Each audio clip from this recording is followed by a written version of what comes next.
देखो science and take का ऐसा है कि सामने वाले को समझ आ रहा है या नहीं आ रहा, ये पता करना बड़ा मुश्किल है। ठीक है? तो कौन-सी टेक्नोलॉजी को किस डेप्थ में बताना है, वो क्वेश्चन आंसर फॉर्मेट में या फिर डिस्कशन फॉर्मेट में ही समझ आएगा। मैं नहीं तो ऐसे बोलता चला जाऊँगा, तो आप लोग इसमें इंटरैक्ट करना पड़ेगा सबको, ठीक है? जी, जी तो सर। स्टार्ट करते हैं। आईटी एंड कंप्यूटर से स्टार्ट करते हैं। जी। इसमें सबसे पहले जियोस्पेशियल टेक्नोलॉजी के बारे में कुछ है, तो इसमें कुछ काम का नहीं है ज़्यादा। जियोस्पेशियल टेक्नोलॉजी क्या होती है कि सैटेलाइट्स को यूज़ करके या फिर मतलब ज्योग्राफी में जो अलग-अलग जगह पे डेटा है, उसको एक फॉर्मेट में लेके उसका एक पैटर्न देखना। तो कोई भी टेक्नोलॉजी हो, उसको जियोस्पेशियल टेक्नोलॉजी बोल देते हैं। जियो इन्फॉर्मेटिक्स भी इसी में आता है, तो ये सब चीज़ें हैं। इसमें ये अलग-अलग जीपीएस वगैरह दे रखे हैं। इसकी एप्लीकेशंस अलग-अलग हो सकती हैं। इसे डायरेक्ट कोई फैक्चुअल क्वेश्चन मुझे बनता दिख नहीं रहा, बट ये देख लेते हैं कि पॉलिसी आई है तो क्या-क्या है इसमें, ठीक है? तो इसमें ये है कि डिजिटल इकोनॉमी की तरफ बढ़ने के लिए भई अगर डेटा होगा तो डेटा बेस्ड पॉलिसी बनेगी, इकोनॉमी में भी हेल्प होगी, ठीक है? तो कुछ-कुछ इंस्टीट्यूशंस बने हैं which are geospatial data promotion and development committee. तो ये क्या है, किसके बारे में है, ये सब इतनी डिटेल में जाने की ज़रूरत नहीं है। पहले नेशनल स्पेशियल डेटा कमिटी होती थी, अब ये जियो स्पेशियल डेटा प्रमोशन की कमेटी है। तो ये करेगी क्या, department of science and technology इसको देखेगा और ये वही इंफ्रास्ट्रक्चर तैयार करेगी जियो स्पेशियल डेटा के लिए, फिर उसको इंटीग्रेट करेगी, फिर एक डेटा रजिस्ट्री बनेगी, उसको इंटरफ़ेस में दिखाया जाएगा, ठीक है, कंज़्यूमर्स को या फिर पब्लिक के लिए। तो उसकी एक मैपिंग बनेगी, फिर नॉलेज नेटवर्क, मतलब ये सिर्फ़ टर्म्स हैं, करना कुछ नहीं है इसका, बस टेक्नोलॉजी तुम्हें समझ आ जाएगी। डिजिटल ट्विन इन्होंने बताया है कि किसी अगर एक्चुअल फिज़िकल ऑब्जेक्ट को हम उसका डिजिटल कुछ बनाते हैं ना रेप्लिका, उसको बोलते हैं। फिर आती है draft national data governance framework policy. तो अभी ड्राफ्ट है, ठीक है? तो डेटा की बहुत हाँ सारी जी, पॉलिसीज़ आ चुकी है वॉइस अभी का तक। कुछ इशू आ रहा है, वॉइस। हेलो? हाँ, कोई इश्यू आ रहा है क्या वॉइस में कोई बोला? वॉइस का इशू आ रहा है। नहीं, मुझे तो साफ आ रही है। आप एक बार रिजॉइन करके देख लीजिए। जी सर, कंटिन्यू। बस आप मैसेज ड्रॉप कर दीजिए, मैसेज मैं देख लिया करूँगा, फिर लेक्चर ऐसे डिस्टर्ब ना होना सर का बीच में। Sir continue. अरे डिस्टर्बेंस क्या है? अच्छा, मैं वॉइस देखता हूँ नवराज भाई, रिजॉइन हाँ। करके देखिए एक बार। नहीं तो मैं दोबारा जॉइन करूँ या फिर पता क्या होता है, ये जो वीडियो प्रेज़ेंट करते हैं ना, तो फिर डेटा का कई बार इश्यू आता है उस टाइम।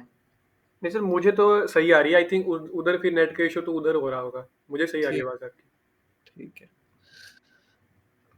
तो ये पॉलिसी यही है, अभी ड्राफ्ट है तो क्वेश्चन बनता नहीं है, क्योंकि क्या होता है कि ड्राफ्ट के ऊपर अगर क्वेश्चन बन जाएगा तो वो एक लॉन्ग टर्म क्वेश्चन नहीं होगा ना। अगर 1 साल बाद उसको देखेंगे वो चेंज हो गई, तो वो क्वेश्चन बनेगा स्टैटिक के ऊपर बनेगा। या फिर कोई पॉलिसी एक्चुअल में आ चुकी है, तो वो उसपे फिर 2022 लिखा होगा, तो वो फैक्ट सही माना जाएगा, ठीक है? अब पर्सनल नॉन पर्सनल डेटा क्या होता है वो पता है कि अगर किसी डेटा में से सपोज़ आपकी ईमेल आईडी में से स्टार स्टार लगा दिए है ना, कुछ-कुछ 1-2 वर्ड छोड़ दिए या फ़ोन नंबर में, तो वो पर्सनल आइडेंटिफाएबल इन्फॉर्मेशन, पर्सनल आइडेंटिफायर्स को हटा देते हैं, तो जो डेटा बचता है उसको नॉन पर्सनल डेटा बोलते हैं। तो यही है कि गवर्नमेंट चाहती है कि पर्सनल डेटा जो है वो लीक आउट ना हो, या फिर उसकी प्रोटेक्शन के लिए क्या-क्या मैकेनिज़्म होने चाहिए, डेटा मैनेजमेंट यूनिट्स होनी चाहिए, ऑफ़िस होना चाहिए, ठीक है? और एनोनिमाइज़्ड डेटा होना चाहिए, है ना? Non personal. तो ये सब है, इसमें कुछ ज़्यादा है नहीं। नेक्स्ट इज़ इंडिया स्टैक का है, इंडिया स्टैक बाद में आएगा, वहाँ पे करेंगे इसको। योटा डी1 देख लेते हैं, ये क्या है? तो डेटा सेंटर है, यूपी में नोएडा में बना है, कि भई क्योंकि इंडिया का फ़ोकस है कि भई डेटा को प्रोटेक्ट करने के लिए लोकलाइज़्ड डेटा सेंटर बनाए जाएँ, हमारे ही सर्वर्स पे डेटा हो, ना कि बाहर से हमारा जो डेटा है इंडिया का, वो बाहर स्टोर्ड हो। तो सेंसिटिव डेटा, पर्सनल डेटा, ये सब को लोकलाइज़ करने की बातें हो रही हैं। हुँ, डेटा में इतना ही है। 5G की बात करते हैं। 5G और अब तो 6G की बात होने लगी है ना। 5G काफ़ी टाइम से तो न्यूज़ में है ही। तो 5G में होता क्या है कि हायर फ्रीक्वेंसी बैंडविड्थ यूज़ होती है। उसके कुछ फ़ायदे होते हैं कि ज़्यादा फ्रीक्वेंसी होती है तो ज़्यादा डेटा कैरी कर सकती है वो वेव, क्योंकि इलेक्ट्रोमैग्नेटिक वेव का ही एक बैंड है वो। लेकिन वो हाई फ्रीक्वेंसी होती है तो हाई रे एनर्जी भी चाहिए उसको ट्रांसमिट करने के लिए, है ना? उस वजह से वो जल्दी खत्म हो जाती है, मतलब उसकी रेंज कम होती है, तो ज़्यादा ट्रांसमीटर्स लगाने पड़ते हैं। तो आपने देखा होगा जो 5G का अभी भी अगर कनेक्शन मिलता है, तो वो 2 बैंड वाई-फाई के होते हैं। एक एक स्लो वाला होता है, एक 5G वाला होता है। 5G वाले की रेंज कम होती है वाई-फाई की, ठीक है? तो इसलिए 2-2 बैंड आजकल वाई-फाई में आने लग गए हैं 5G वाले में। 5G में कोई डाउट है आपको?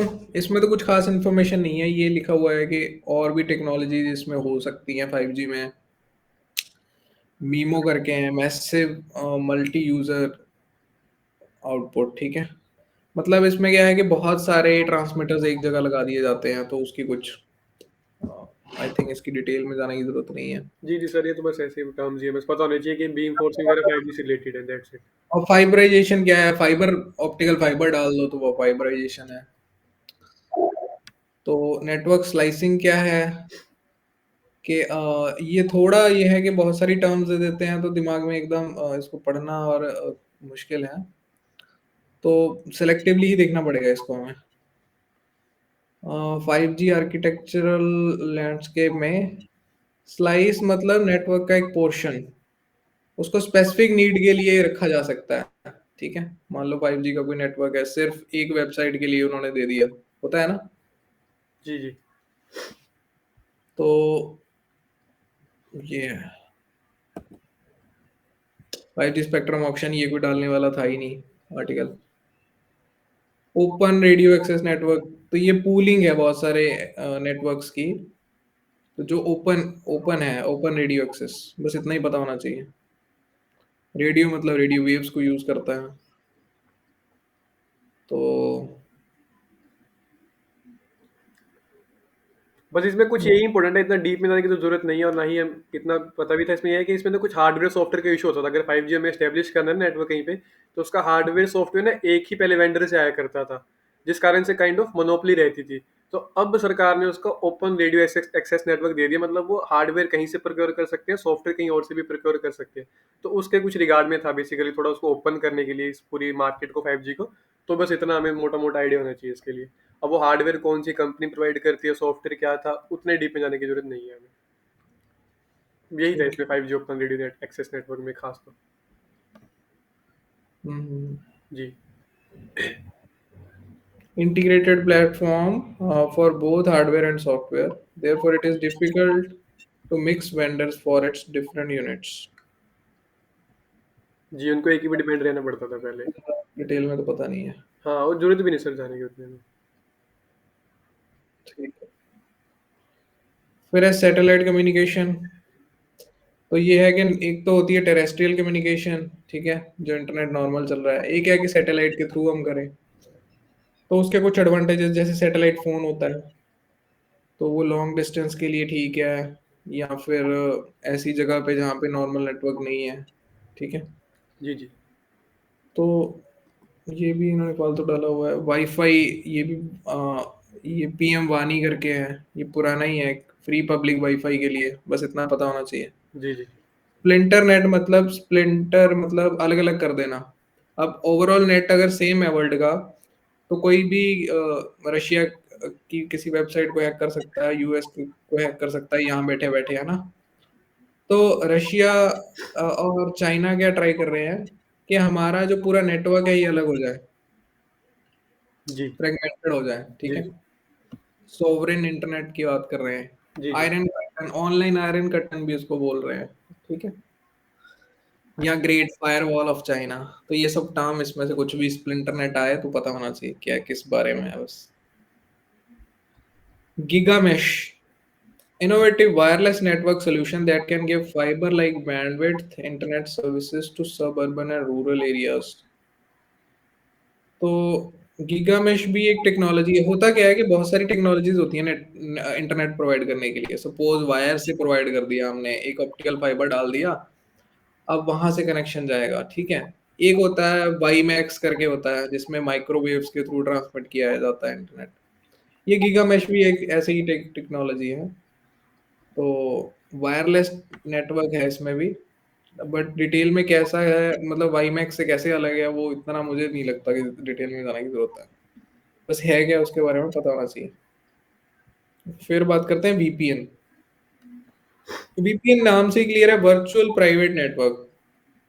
अब होता क्या है आ, कि कंपनीज जब इंटरनली अपने कंप्यूटर्स को आपस में नेटवर्क करती हैं, है ना, तो वो एक लोकल नेटवर्क बनता है। वो एक प्राइवेट नेटवर्क है, उसमें कुछ भी आप शेयर कर सकते हो। वो बाहर के पब्लिक नेट से मतलब लिंक्ड नहीं है, मतलब कोई भी बंदा इंटरनेट से उसको एक्सेस नहीं कर सकता। तो वो क्या है, प्राइवेट नेटवर्क। अगर बाहर बैठा हुआ, सपोज वर्क फ्रॉम होम चल रहा है, ठीक है, और मैं नॉर्मल इंटरनेट यूज करके अपनी ही कंपनी का कुछ डेटा एक्सेस करना चाहूँ प्राइवेट नेटवर्क में, तो मुझे उस कंपनी का एक सर्वर होगा वीपीएन, ठीक है, उसके साथ मुझे अटैच होना पड़ेगा बाहर पब्लिक नेट से। तो वो फिर सर्वर मुझे आगे एक्सेस दे देगा वर्चुअली, प्राइवेट नेटवर्क में घुसा देगा मुझे वर्चुअली। मतलब डायरेक्टली मैं कंपनी में नहीं बैठा हुआ हूँ, बट बाहर से बैठ के मैं एक्सेस करना चाहता हूँ। तो वो होता है वीपीएन। नॉर्मली आपने सुना होगा वीपीएन टर्म। होता जी क्या जी। है कि वीपीएन में हम किसी के प्राइवेट नेटवर्क में वर्चुअली घुस सकते हैं बिना with the help of public network, ठीक है। तो उसका कुछ गाइडलाइंस आया है कि ये सर्टेन बेसिकली साइबर सिक्योरिटी के लिए होता है, तो वो डेटा लॉस ना हो जाए। ये प्राइवेट नेटवर्क को सिक्योर करने की कुछ कुछ बातें चल रही है। इनक्रिप्टेड कनेक्शन होता है, तो ये स्लो होता है क्योंकि इनक्रिप्टेड है और इसमें सिक्योरिटी अलग एक सर्वर के थ्रू होके घूम के आ रहा है, तो प्रोसेसिंग ज्यादा होती है, जी। तो it is little bit slow. फिर आता है टाइप्स। ये देखो, अब सिक्योर एसएसएल टर्म आपने सुनी होगी। तो अलग अलग तरह की सिक्योरिटी होती है, इसमें दो तीन तरह के ये होते हैं, इतना डिटेल में जाने की जरूरत नहीं है। फिर आता है डार्क नेट। ये तीन चार तरह का नेट है। पहले तो सरफेस वेब है, जो इंडेक्स्ड जिसमें साइट्स होती हैं, गूगल हो गया, विकिपीडिया, कुछ भी हो सकता है, ठीक है, जो सबको विजिबल है सरफेस पे। फिर आता है डीप वेब। तो डीप वेब में क्या है, कुछ ऐसी चीजें जो इंडेक्स नहीं है, but they are there in the servers of people, ठीक है। तो वो पब्लिक नेट पे इंडेक्स नहीं है, बस वो सब पड़ा हुआ है, गवर्नमेंट का रिकॉर्ड, ठीक है, फाइनेंशियल रिकॉर्ड्स, कुछ भी हो सकता है, वो उनके सर्वर में है, किसी के पीसी में है या सर्वर में है। तो उनको वहां से ही पेन ड्राइव से निकालना हो तो निकाल सकते हैं जा करके, बट उसको नेट से एक्सेस नहीं कर सकते। तो डीप वेब है वो, वैसे सर्वर में है, बट कनेक्टेड इंडेक्स नहीं है तो हम देख नहीं सकते, तो डीप वेब हो गया। इसका सर एग्जांपल वही ना, जो बैंकों में बैठे होते हैं, जो भी ऑफिसर बैठे होते हैं बैंकों में, उनके एक अलग से ही पोर्टल खुला होता है ना, या जब आईटी रिटर्न करने भी जाते हैं, तो वो फिर उनके ऑफिस में जाके खुलते होते हैं वो सरकारी कामों वाले ना। अब यूज तो वेब का ही कर रहे हैं, बट वो उस स्पेसिफिक ऑर्गेनाइजेशन में उस आईपी एड्रेस पे खुलता होता है, तो बस वो डीप वेब का पार्ट हो जाता है, जो एग्जाम्पल दे भी रखे हैं, academic information, government resources, banking वगैरह, तो ये सब डीप वेब का पार्ट हो जाएंगे हमारे। ठीक है, और डार्क वेब मोस्टली इनक्रिप्टेड होता है। ये जी। डीप वेब का भी आगे एक एक्सटेंशन है, ना तो ये इंडेक्स्ड है और ना ही इसको आप ऐसे खोल ही सकते हो। जैसे ये वाली एक्सेस तो खुल जाएगी ना अगर वहां पे गवर्नमेंट की आपके पास आईडी होगी। इसके लिए इसकी सिक्योरिटी ज्यादा होती है, एक तो इनक्रिप्टेड है, फिर इसमें आईडी पासवर्ड और मे बी और बहुत सारी चीजें हैं। तो इसको ये इलीगल पर्पसेस के लिए यूज किया जाता है, ठीक है। इट द डीप वेब का ही एक पार्ट है। तो इतना ही है, बस पता होना चाहिए। क्वेश्चन बनता तो नहीं है इसके ऊपर ज्यादा। एक न्यूज क्या थी, Germany has shut down Russia linked Hydra market. So Hydra market is a dark net marketplace जहाँ पे लीगली आइटम्स को परचेज वगैरह किया जाता है। अब चैट जीपीटी आया तो आर्टिफिशियल इंटेलिजेंस थोड़ा इम्पोर्टेंट हो जाता है न्यूज में। तो ये बस थोड़ा टर्म्स का पता होना चाहिए कि आर्टिफिशियल इंटेलिजेंस क्या है, मशीन लर्निंग क्या है, डीप लर्निंग क्या है ना? बस। अब ज़्यादा पढ़ोगे भी तो समझ नहीं आएगा, ये जो लैंग्वेज यूज़ करते हैं ना, ये हमारे समझने वाली है नहीं नॉर्मल। तो बस आपको पता क्या होना चाहिए आर्टिफिशियल इंटेलिजेंस क्या है? जैसे नॉर्मली गूगल में कुछ खोलोगे, तो वो अपना दिमाग तो कुछ लगाना नहीं है, उसने तो सीधे सीधे फाइलें दिखा देनी है, ठीक है? कोडिंग है वो तो। लेकिन जो इन्फॉर्मेशन को प्रोसेस कर सके और सिचुएशन के हिसाब से अपना रिस्पॉन्स दे सके, ठीक है? जो पूछा गया है, उसको आर्टिफिशियल इंटेलिजेंस कहा जाता है, मिमिकिंग लाइक ह्यूमन ब्रेन बोल देते हैं, ठीक है? अब आर्टिफिशियल इंटेलिजेंस बहुत सारी चीज़ों को यूज़ करता है, मतलब आर्टिफिशियल इंटेलिजेंस को बनाने में बहुत सारी चीज़ें लगती हैं। उसमें से एक है मशीन लर्निंग भी एक है, डीप लर्निंग भी एक है। मशीन लर्निंग क्या है कि भाई उसकी प्रोग्रामिंग ऐसे हर चीज़ की नहीं की जाती कि ये बोलना है तो ऐसे होना है। वो बस सीखता जाता है रिस्पॉन्सेज़ से अपने आप ही। एल्गोरिदम में ये है कि फीडबैक से आपको सीखते रहना है और अपने आप को वो मशीन इम्प्रूव करती जाए, तो वो आर्टिफिशियल इंटेलिजेंस बनने में उसको हेल्प करेगी, मशीन लर्निंग। ये भी एक टेक्नोलॉजी हो गई। फिर डीप लर्निंग क्या है? ये बेसिकली आर्टिफिशियल न्यूरल नेटवर्क्स का मॉडल यूज़ करती है। होता क्या है? अब लर्निंग की भी टेक्निक्स हो सकती हैं, मशीन लर्निंग का ही सबसेट है डीप लर्निंग। मशीन लर्निंग कैसे करवाई जाए? जैसे ह्यूमन दिमाग सोचता है, कैसे सोचता है? भाई हमारे न्यूरल नेटवर्क होते हैं, एक न्यूरॉन से दूसरा जुड़ा हुआ है। एक इन्फॉर्मेशन उसके रिलेटेड इन्फॉर्मेशन हमने पुरानी भी पढ़ी हो ना, तब भी दिमाग में आ जाती है। लेकिन अगर नॉर्मल डेटा हो तो डेटा ढूंढने में तो टाइम लगेगा किसी मशीन को। अगर नॉर्मली वो तो सीक्वेंस वाइज ढूंढेगा। सपोज मेरे पास 1000 पेज की इंफॉर्मेशन है। अब मशीन को निकालनी है उसमें से एक इंफॉर्मेशन, तो वो पहले पेज से लेके 1000वें पेज तक स्कैन करना शुरू करेगा, फिर ही तो उसको मिलेगी ना नॉर्मल केस में। बट डीप लर्निंग में या न्यूरल नेटवर्क्स में, या आर्टिफिशियल न्यूरल नेटवर्क्स है, ब्रेन की तरह काम करता है उसका। तो वो क्या है कि एक इंफॉर्मेशन को दूसरी से डायरेक्टली भी लिंक कर सकता है, जैसे न्यूरॉन्स लिंक्ड होते हैं। तो कई बार हमें बहुत पुरानी इंफॉर्मेशन एकदम से फटाफट सामने ला देता है ब्रेन, है ना? अगर कोई चीज रिलेटेड याद आ जाए तो उस टाइप की डीप लर्निंग टेक्नोलॉजी इसमें यूज होती है। समझ गए? जी सर। बता देना क्योंकि ये समझाना थोड़ा मुश्किल है। नहीं सर, इसमें हाँ ठीक है, जितना रहता है बस वो सरफेस सरफेस वाला नॉलेज होना चाहिए हमें, बाकी तो ठीक कौन सा है। सरफेस? मैं क्या सरफेस का नॉलेज, मतलब टॉपिक के सरफेस का नॉलेज होना चाहिए। डीप में जाके तुम क्या ही करना है, इतना कुछ पढ़ने को है। हाँ मतलब समझाना थोड़ा मुश्किल है यार हाँ एसएमटी जी, हाँ जी, मुझे। वो भी है, कंस्ट्रेंट है इसमें एसएनटी वगैरह में इन चीज़ों का। बाकी इसलिए मैंने बोला था कि बीच बीच में बोलते रहना सब लोग जी, ना, जी। कुछ किया अगर करो। किसी का कुछ इनपुट हो ना, किसी को कुछ एडिशनल इन्फॉर्मेशन हो, या अगर आपने पढ़ा हो, कई बार टेस्ट बाकी केस लोगों में कोई को फैक्ट मुझे ऐसा लग रहा है कि कुछ ऐसे ही ऊपर से भी जा रहा है। तो आप प्लीज़ ऐड कर देना ना, किसी के भी कोई भी इनपुट हो, माइक ऑन करके ऐड कर देना। इनपुट भी, और अगर समझ भी ना आ रहा हो, हाँ, तो स्लो भी करना बता दीजिएगा। हाँ, हाँ, जा हाँ। रहा है या कुछ, जी, जी। या सपोज हमने कुछ छोड़ दिया, एक्सप्लेन नहीं किया, तो उसका बता देना। अब ये चैट जीपीटी का आ गया, जनरेटिव आर्टिफिशियल इंटेलिजेंस। जी। तो ये क्या होती है बेसिकली? जीपीटी का मतलब क्या है? वो जनरेटिव वाला कुछ है ना? हम्म मेरे को फुल फॉर्म एग्जैक्ट याद नहीं। Generative pre train transformer. हाँ जी, ठीक है, जैसा कुछ है। जी, जी। तो ये भी न्यूरल नेटवर्क जो हमने डीप लर्निंग का बताया वही है, उसी पे बेस्ड है। जी, जी। होता क्या है, इसने क्या किया, जीपीटी ने 2020 तक के आसपास का डेटा पूरे इंटरनेट से उसमें फीड कर दिया गया। जी, जी। फिर उसके उसमें न्यूरल नेटवर्क्स के थ्रू फीड किया गया। जैसे ह्यूमन ब्रेन में चीजें जाती है ना, एक चीज से रिलेटेड चीज वहां पे लिंक हो गई, वहां पे लिंक हो गई, तो वैसा कुछ मशीन लर्निंग का मॉडल से वो लिंक किया गया। फिर वो उसको प्री ट्रेंड किया गया, मतलब उसके उसी डेटा को कैसे यूज करना है वो उसको सिखाया गया। ठीक है, एल्गोरिदम ऐसे बनाए गए कि भाई कैसे डेटा को जनरेट करना है, कैसे डेटा को यूज करना है। तो अब उस सिचुएशन में वो ऐसा नहीं है कि वो लाइव नेट से हमें कुछ बता देगा। सपोज हम कुछ उससे अभी करंट की आज की कोई न्यूज पूछना चाहें जीपीटी से, उसका आंसर नहीं दे पाएगा, वो बोलेगा कि मेरे पास डेटा ही नहीं है उसका। जी, जी, वो बोल देता है कि 21 तक का डाटा ही है मेरे पास सिर्फ़। हाँ, तो बस एआई बेस्ड टेक्नोलॉजी है, किस टाइप की है वो मैंने बता दिया, एल्गोरिदम्स हैं इसमें, ठीक है।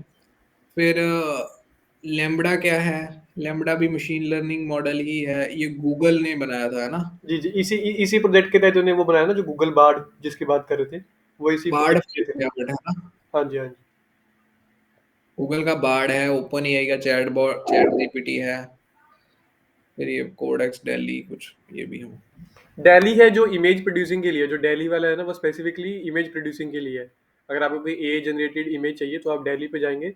अगर आपको चैट के फॉर्मेट में चाहिए तो फिर चैट जीपीटी है उसके लिए। चैट जीपीटी पे इमेज प्रोड्यूस नहीं होती, वो सिर्फ टेक्स्ट ही देगा आपको। नहीं, अब तो इमेज आ गई चैट जीपीटी नए में। ओके, जो प्रायर वाला था उसमें तो नहीं था, मतलब ये नए वाले का फिर मुझे पता नहीं। अभी ओके, जो क्या आ गई? जो पेड वर्जन है इसका सर, उसकी बात कर रहे हैं। पेड़ का नहीं मुझे पता, बट नए में आई है। हाँ, पेड उसका चैट जीपीटी 4 कुछ है ना, भी उसमें होगा फिर, ठीक है, वो देख लीजिए एक बार चैट जीपीटी में। पर चैट जीपीटी जो ये अनपेड था, इसमें तो नहीं थी इमेज, उसके लिए तभी डेली बनाया था उन्होंने। वो नहीं थी। ग्लोबल पार्टनरशिप है, उसमें इंडिया ने चेयर बन गई है इंडिया, ठीक है, तो ये पूछ सकते हैं। तो इसके अलावा 4D प्रिंटिंग आ गया है, 3D प्रिंटिंग तो पता ही है आपको। 4D में क्या है कि जब आपने बना दिया 3D में कुछ, अब वो अपने आप अपनी शेप वगैरह बाद में भी चेंज कर सकता है, मतलब self healing, self memory, self assembly, समझ रहे हो? जी जी। थोड़ा इंटेलिजेंस आ गया उसमें भी। तो नाइस। 4D जो है स्मार्ट मटेरियल बोलते हैं इसीलिए उसको, भाई बाहर के अकॉर्डिंगली अपनी शेप चेंज कर पाए। जैसे मान लो कई बार होता क्या है कि मटेरियल्स जो हैं वो एक पर्टिकुलर टेम्परेचर में तो बढ़िया परफॉर्म करते हैं, बट किसी और टेम्परेचर प्रेशर में उनकी प्रॉपर्टी चेंज हो जाती है। हाँ जी। एक मिनट।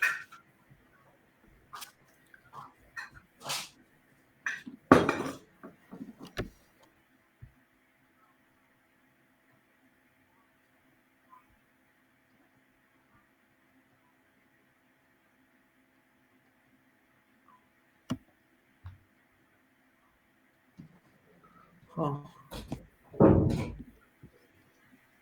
ठीक है, तो इतना ही है, हम डिटेल में जाने की इतनी जरूरत है नहीं, और वो काम ये नहीं ना, है। जैसे आप सब लोग को पता भी होगा, सुनते भी होंगे, ये जो साइंस एंड टेक के होते हैं इनमें थोड़ी एंडलेस होती है अपॉर्चुनिटी ना।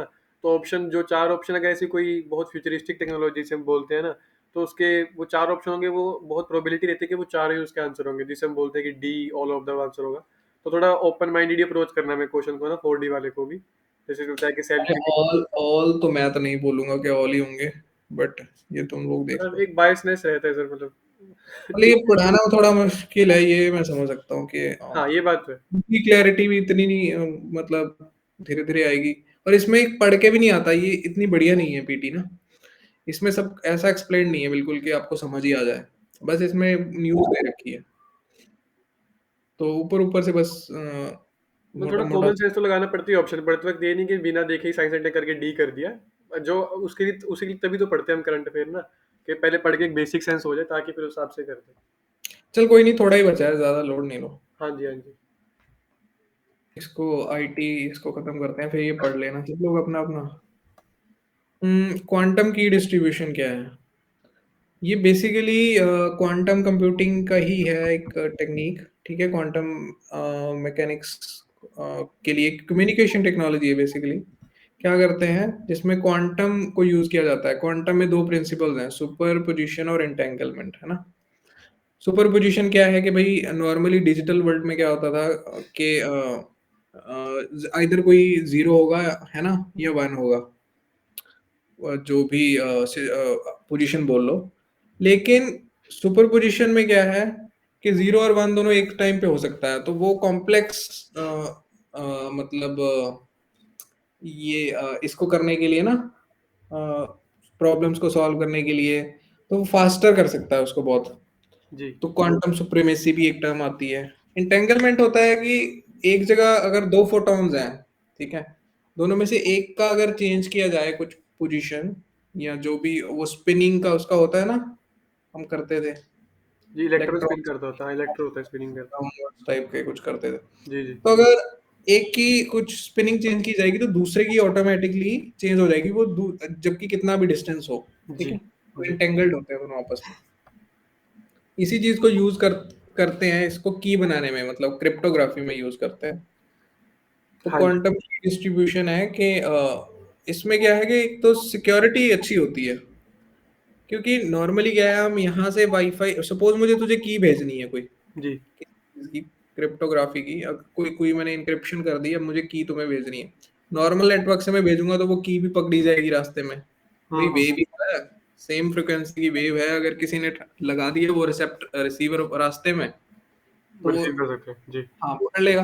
बिल्कुल बट बिल्कुल। क्वांटम की सिक्योरिटी होती है, क्योंकि अगर बीच में कुछ डिसरप्शन हुई ना, तो वो स्टेट्स अपनी चेंज कर देते हाँ, हैं। तो वो मैसेज डिक्रिप्ट ही नहीं कर पाएंगे, वो कुछ और ही पहुंचेगा उनके तो पास। स्टेट्स को मतलब कंट्रोल करना या मैनेज करना वैसे मुश्किल होता है उस पर्टिकुलर क्वांटम स्टेट को, तो काफी उसमें एनर्जी और वो मतलब इंफ्रास्ट्रक्चर चाहिए होता है।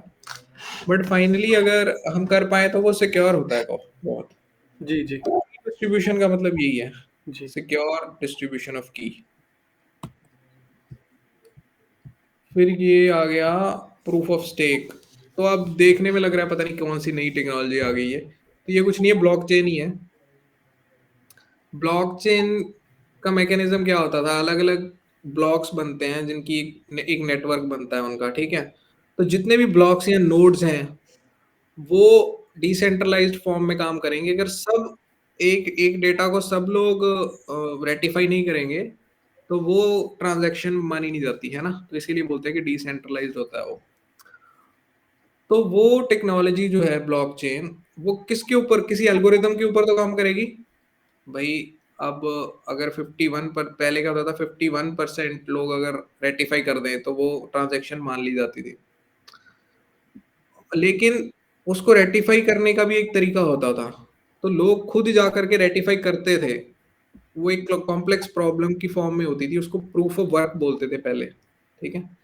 तो सब लोग जा करके रेटिफाई करते थे उसको, एक प्रॉब्लम सॉल्व करते थे अपने कंप्यूटर के थ्रू, ठीक है, अपनी कंप्यूटिंग पावर यूज करके। तो उनको थोड़ा रिवॉर्ड भी मिलता था उसका, उस ट्रांजैक्शन को करने का। तो उस एल्गोरिदम पे, उस मेथड पे वो टेक्नोलॉजी काम कर रही थी, ब्लॉकचेन प्रूफ ऑफ वर्क जिसको बोलते हैं।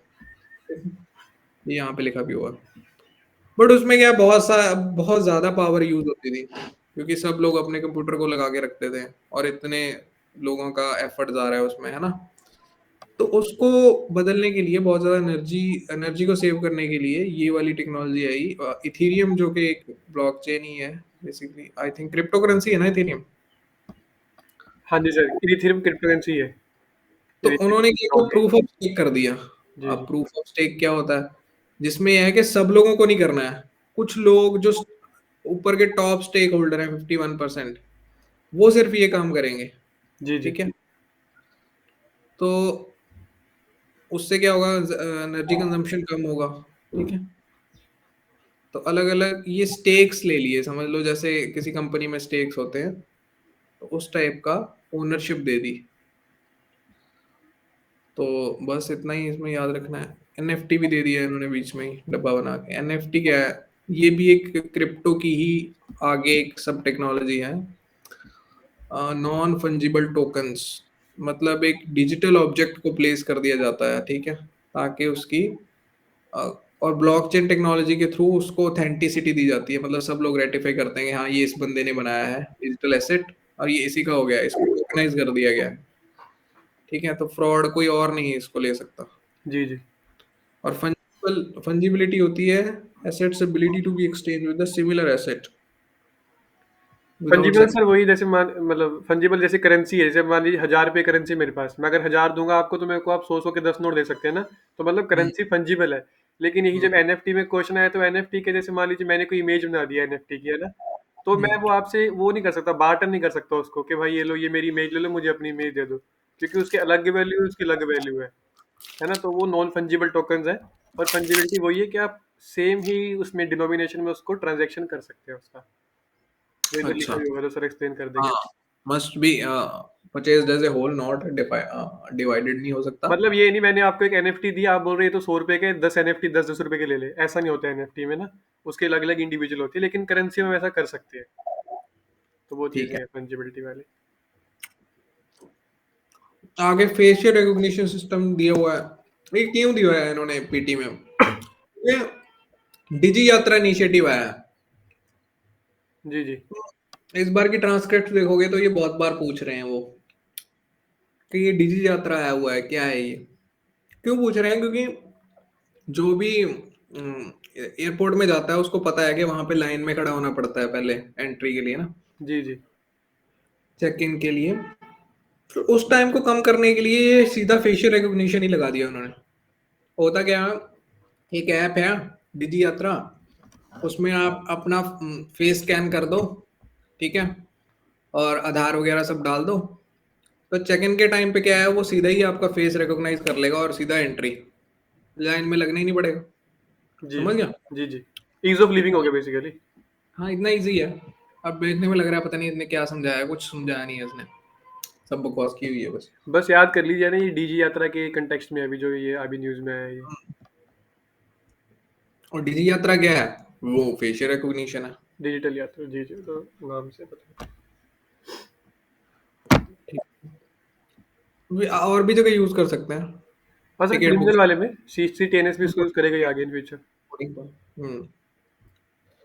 फिर एक्सटेंडेड रियलिटी, तो माइटी ने ये startup hub and Meta collaborate to, हाँ तो मेटा के साथ कोलैबोरेशन किए हैं इन सब की पोटेंशियल एप्लीकेशंस के ऊपर काम करने के लिए। क्या क्या कौन कौन सी हैं? ये वीआर ऑगमेंटेड रियलिटी पे तो क्वेश्चन आ ही चुका है, तो ये सब एक्सटेंडेड रियलिटीज हैं। वीआर में क्या होता है, सपोज करो कि हमने वो आंखों पे पहन लिया, तो हम उसी वर्ल्ड में हैं, इमर्सिव वर्ल्ड में, ठीक है। तो वह वर्चुअल रियलिटी, मतलब सब कुछ वर्चुअल है, एक्चुअल कुछ नहीं है। ऑगमेंटेड में क्या है, एक्चुअल में आप कुछ वर्चुअल एलिमेंट्स डाल दो, तो जैसे पोकेमॉन गो हो गया। जी जी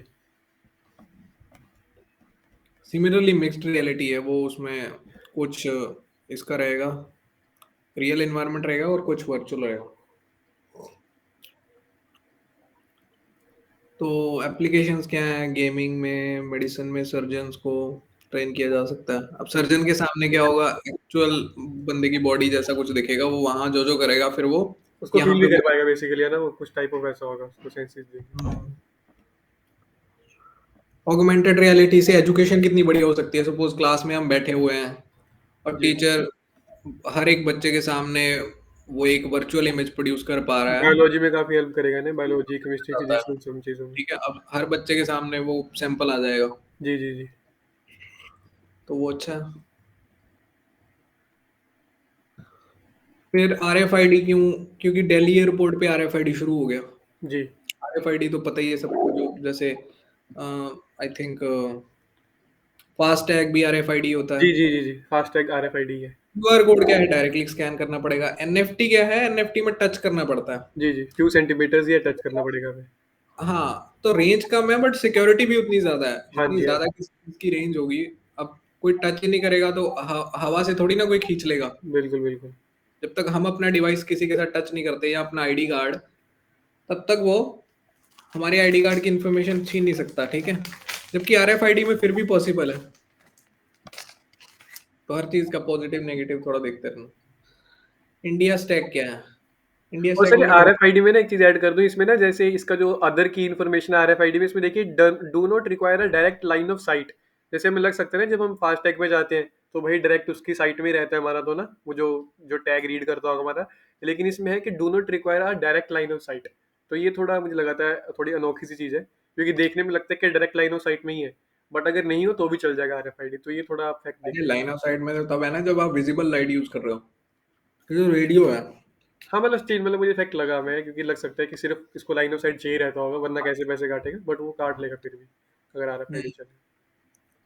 इंडिया स्टैक क्या है? अब इसको पढ़ने बैठोगे कंफ्यूज से हो जाओगे, पता नहीं कौन सी रिपोजिटरी है, क्या हो रहा है। देखो कुछ नहीं है, मैं दिखाता हूँ कहाँ पे दिख रहा है क्या? जी जी सर, दिख रहा है, दिख रहा है एकदम। इंडिया स्टैक में इन्होंने क्या किया, अपनी सारी टेक्नोलॉजीज जो ओपन हाँ, ओपन सोर्स है मोस्टली, सबको स्टैक कर दिया एक जगह पे जाके।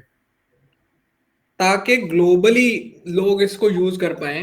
सपोज किसी को यूएस में आधार इम्प्लीमेंट करना है, आधार कार्ड, तो भाई इंडिया स्टैक पे जाके देख लो, हमने तो डाल रखा है। जी जी समझ रहे हो? जी जी। तो रिपोजिटरी कह सकते हैं। हम्म, वही ना, ये नाम में भी इंडिया स्टैक डॉट ग्लोबल है, तो वही ग्लोबली ये सर्विसेज प्रोवाइड करने के लिए सब चीजें है। कि अगर उनको कोई जैसे कि डेवलपिंग कंट्री है, उनको मानो कि प्रोजेक्ट ऐसे इम्प्लीमेंट करना है, तो वो देख सकते हैं हमारी यहाँ पे आके, साइट्स पे आके, जो ग्लोबल वाली साइट है, और उसको हिसाब से फिर गवर्नमेंट टू गवर्नमेंट जो भी इनके एमओयूज है वो साइन वगैरह करके सर्विसेज दे सकते हैं हमारे। ये स्टैट दे रखे हैं कि भाई हमारे इतने लोगों का आधार बन चुका हाँ, है। ये रोज न्यूज में आता रहता है ना। अभी मुद्रा का चल रहा था, मुद्रा लोन कितने 23 लाख करोड़ के राउंड इन्होंने मुद्रा लोन दे दिए। 75% वुमेन SC ST है उसके बेनिफिशियरी, तो ये सब बताते रहते हैं। तो डिजी मेंस लॉकर के लिए काफी सारी इंपॉर्टेंट हो जाएगा ना, मेंस के लिए डाटा यहाँ क्वेश्चन से। भी आया था कि ये सब ओपन सोर्स है कि नहीं, जी वो जी ऑलमोस्ट जी जी, कौन थे कौन ना, से हैं? जी जी, ये क्वेश्चन था। वो सारे थे ना उसमें। जी जी, सारे थे। कोविन, आरोग्य सेतु, डिजी लॉकर, अब और ये एक और था। यही है, वो यहीं से आया होगा क्वेश्चन। जी जी, बिल्कुल बिल्कुल। और दीक्षा, PM दीक्षा, आई थिंक दीक्षा था या कुछ, तो था इनमें से। तो अभी और देख लो इसके, पोषण ट्रैकर है, एपीआई सेतु है। मतलब इसको थोड़ा एक जाके दे सकते हैं कि इसके बेसिकली ग्लोबल सर्विसेज प्रोवाइड करा, अगर वो नेक्स्ट ईयर क्वेश्चन पूछ ले, या फिर अगले साल आ जाए। नेक्स्ट ईयर नहीं, भाई मतलब होता नहीं कि 50। फिर एक साल एक गैप पे पूछ लेते हैं एकदम से, नेक्स्ट में पूछ सकते हैं। हाँ, इस बार भी आ सकते हैं इसमें क्वेश्चन। अच्छा अच्छा, इंडिया स्टैक हो गया। अदर इम्पोर्टेंट न्यूज़ यार मुझे तो कुछ खास लगी नहीं एक आधी से न्यूज़ को दे लेते, कुछ ऐसे है तो है नहीं। अफ्रीका पल्स भी कुछ है नहीं। है। ITU RSF GLN ठीक है, कुछ चीज़ें है तो नहीं। ये निक्सी देख लो, निक्सी किसका है, NSE BSE का किसी का। ये क्या है, बेसिकली केबल है, हाँ सबसी के। ठीक है, कुछ नहीं खास है नहीं, सरकारी काम कुछ है नहीं इसके अंदर। ये ग्लोबल लाइट हाउस नेटवर्क से देखिए, थोड़ा ग्लोबल ग्लोबल UPSC फोकस कर लेते हैं। ग्लोबल ग्लोबल जहाँ पे आ जाए ना, वर्ल्ड इकोनॉमिक फोरम का जो है ये, अब वर्ल्ड इकोनॉमिक फोरम ने 3 इंडियन फैक्ट्रीज, इसको GLN में डाल दिया है। मैकिंजी और मैकेंजी का है, ठीक है। Manufacturer that are showing leadership in applying हाँ, फोर्थ आईआर के लिए है, वो ग्लोबल डाल लाइट देगा ना कि none of the Indian companies is part of GLN, जैसे विजन वाले कई बार क्वेश्चन डाल देते हैं, तो वहीं से बनाते हैं वैसे क्वेश्चन बस। आगे। ये RSF, ठीक है, ये मुझे लगा वो दूसरा है। रिपोर्टर सैंड फ्रंटियर वाला RSF है, कुछ और ही है ये तो। फ्यूचर ऑन इंटरनेट, इंडिया ने Budapest convention of cyber crime भी साइन नहीं की है, हाँ, ये इंपॉर्टेंट है ना, इनने साइन नहीं की साइबर क्राइम वाली। बात करते रहते हैं पर की नहीं हमने। क्योंकि इंडिया वो नेशनल वो सोवरेनिटी, डेटा इस पे नेशनल इशू। सोवरेनिटी की जी बात जी करता है।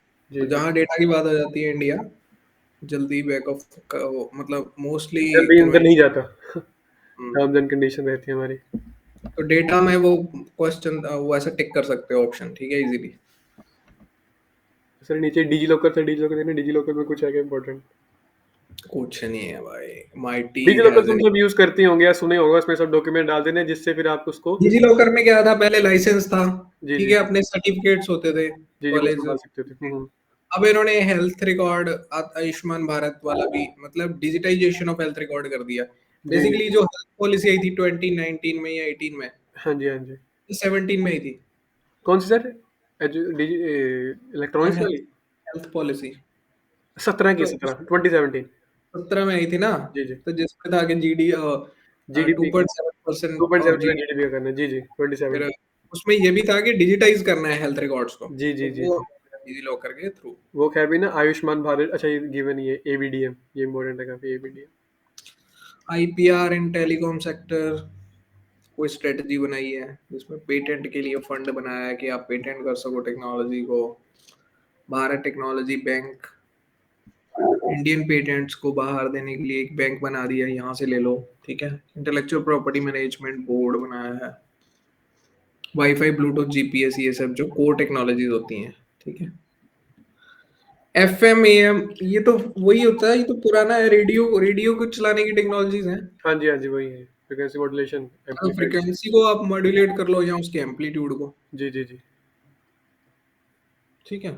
इसमें डाटा तो ये इतना याद करने की जरूरत नहीं है। 535 ठीक है, एक बार ही पूछा था उन्होंने। एम्बेडेड सिम क्या होता है कि भाई आप ई सिम की तरह होता है कि एक सॉफ्टवेयर है, सिम फिजिकल सिम नहीं है। जी जी आप जी वोडाफोन का सॉफ्टवेयर डाल दो तो वोडाफोन का सिम बन जाएगा वो, जी जी।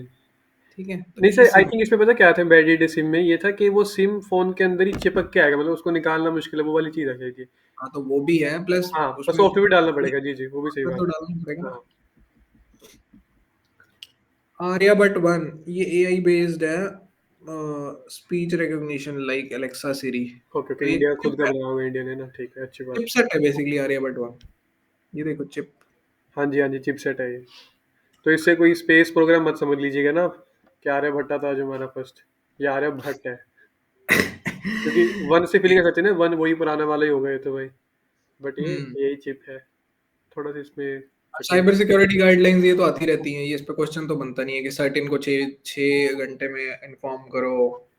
हाँ, ये है फिर कुछ कि 6 घंटे में उनको मैंडेटरी करना पड़ेगा ना। हाँ, ये मैंडेटरी वर्ड देख लीजिए, क्योंकि वो आता है ना क्वेश्चन, एक आधार पे क्वेश्चन आया था कि ये मैंडेटरी है अगर कंसोलिडेटेड फंड से पैसा चाहिए, तो मैंडेटरी वाले वर्ड फिर तभी बोल देते हैं कि सही भी होते हैं कई बार, क्योंकि 6 घंटे में केवाईसी बनते हैं। करके रखो, वो सब चीजें ही हैं। क्रिप्टो जैकिंग क्या है? मतलब क्रिप्टोग्राफी आपको करनी है, मतलब आपको माइनिंग करनी है बिटकॉइन की। जी, जी, जी। अब आप कंप्यूटर मेरा हैक करके उसको यूज कर रहे हो। जी, जी, जी। हाईजैक तो करके क्रिप्टो तो माइनिंग कर जैकिंग। रहे हैं। ब्लू बगिंग क्या है? ब्लूटूथ के कनेक्शन को हाईजैक कर लेना। ब्लूटूथ का कनेक्शन काफी सिक्योर होता है।